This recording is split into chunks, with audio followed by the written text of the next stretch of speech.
Large entity वो entity है जो एमएसएमई नहीं है। ओके, अब सुनो कि large entities are required to comply with all the accounting standards in full, however following points are relevant. ये जो मैं पॉइंट्स आर रेलेवेंट बोल रहा हूं, ये इसलिए बोल रहा हूं कि ये लोग नॉन कॉर्पोरेट एंटिटीज हैं, इसीलिए बोल रहा हूं, प्रैक्टिकल एप्लीकेशन के पॉइंट ऑफ व्यू से बोल रहा हूं। ये वाला जो पैराग्राफ है ना, ये बुक में लिखा हुआ नहीं है, मैंने अपने हिसाब से बनाया, आप लोगों के लिए इजी हो जाएगा।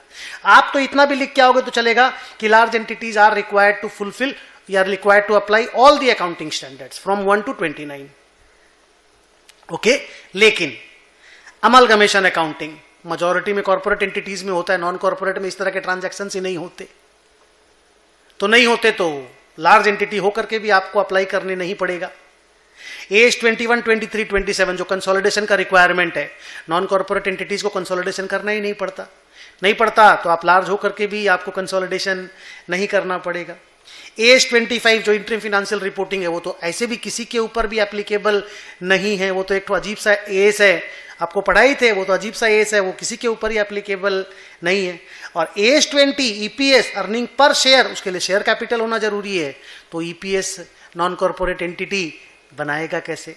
तो प्रैक्टिकल रीजन की वजह से मैंने लिखा 14, 20, 21, 23, 25 एंड 27, क्योंकि ये मेजॉरिटी में कॉर्पोरेट अकाउंटिंग या कॉर्पोरेट एंटिटीज के लिए एप्लीकेबल होता है।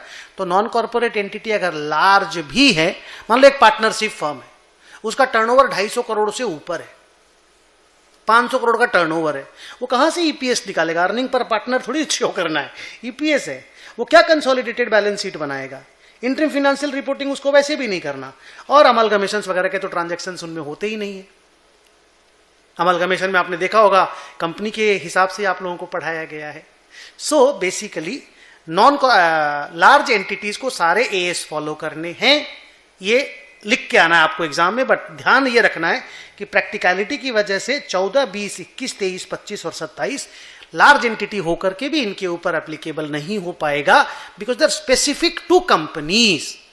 ओके, लेकिन मेरा रिक्वेस्ट है आप एग्जाम में ये वाला बात लिखिएगा मत, आप यही लिखिएगा large entities are required to follow all the accounting standards. ये आप अपने ध्यान के लिए रखिएगा।